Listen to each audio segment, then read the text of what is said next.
ఈరోజు నంద్యాల జిల్లా వ్యాప్తంగా ఉన్నటువంటి ప్రైవేట్ కార్పొరేట్ స్కూళ్ళలో జరుగుతున్నటువంటి ఫీజుల దోపిడీ పైన ఆర్థిక అరాచకత్వాలపైన మొట్టమొదటిగా కొత్త ప్రభుత్వం ప్రారంభమైనటువంటి నేపథ్యంలో ప్రజా సమస్యల వేదికలో నంద్యాల జిల్లా కలెక్టర్ కార్యాలయంలో జరిగినటువంటి ప్రజా సమస్య వేదికలో ఏఐఎస్ఎఫ్ ఆధ్వర్యంలో ఫిర్యాదు చేయడం జరిగింది.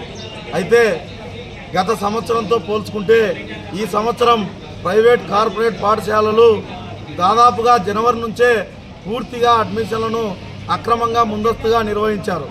అంతేకాకుండా గత 4 నెలలుగా విద్యాశాఖ అధికారులకు కూడా ముందస్తు అక్రమ అడ్మిషన్ల పైన చర్యలు తీసుకోవాలని విజ్ఞప్తి చేపట్టినప్పటికీ కూడా విద్యాశాఖ అధికారులు చర్యలు తీసుకోవడంలో పూర్తిగా వైఫల్యం చెందారని ఏఐఎస్ఎఫ్గా ఆరోపిస్తూ ఉన్నాం. అయితే ఈరోజు విచ్చలవిడిగా అదే ప్రైవేట్ కార్పొరేట్ పాఠశాలల్లోనే ఈరోజు విద్యాలయాలను వ్యాపార సంస్థలుగా చేసి ప్రైవేట్ కార్పొరేట్ పాఠశాల యాజమాన్యాలు అదే స్కూల్లోనే ఈరోజు సూట్ టై బెల్టు పుస్తకాలు అదేవిధంగా యూనిఫామ్లు అన్నీ అమ్ముతూ మా దగ్గరే ఖచ్చితంగా కొనాలంటూ ఈరోజు ఆంక్షలు విధిస్తూ బయట రేట్ల కన్నా అధిక రేట్లకు విక్రయిస్తూ విద్యార్థులను విద్యార్థుల తల్లిదండ్రులను నిలువుడు దోపిడీ చేస్తున్నటువంటి సంఘటనలు జరుగుతూ ఉన్నాయి. అందుకే ఏఐఎస్ఎఫ్గా ఈరోజు కలెక్టర్ గారికి కూడా ఫిర్యాదు చేశాం.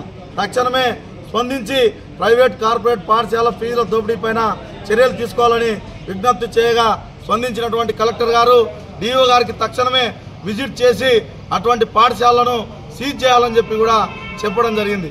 కాబట్టి ప్రైవేట్ కార్పొరేట్ పాఠశాలలు చేస్తున్నటువంటి ఫీజుల దోపిడీకి విద్యా వ్యాపారానికి అడ్డుకట్ట వేయకపోతే ఖచ్చితంగా ఏఐఎస్ఎఫ్గా ప్రత్యక్ష ఆందోళన కార్యక్రమాలకు సిద్ధమవుతామని హెచ్చరిస్తా ఉన్నాం. అంతేకాకుండా ఇప్పుడు నూతనంగా ఏర్పడినటువంటి ఈ ప్రభుత్వంలో ఉన్నటువంటి మంత్రి నారాయణ గారికి కూడా అనేక విద్యా సంస్థలు ఉన్నాయి. ఆ మంత్రి నారాయణ విద్యా సంస్థల పైన కూడా ఏమాత్రం ప్రభుత్వం చర్యలు తీసుకుంటుందో వేచి చూస్తామని చెప్పి కూడా ఏఐఎస్ఎఫ్గా తెలియజేస్తా ఉన్నాం.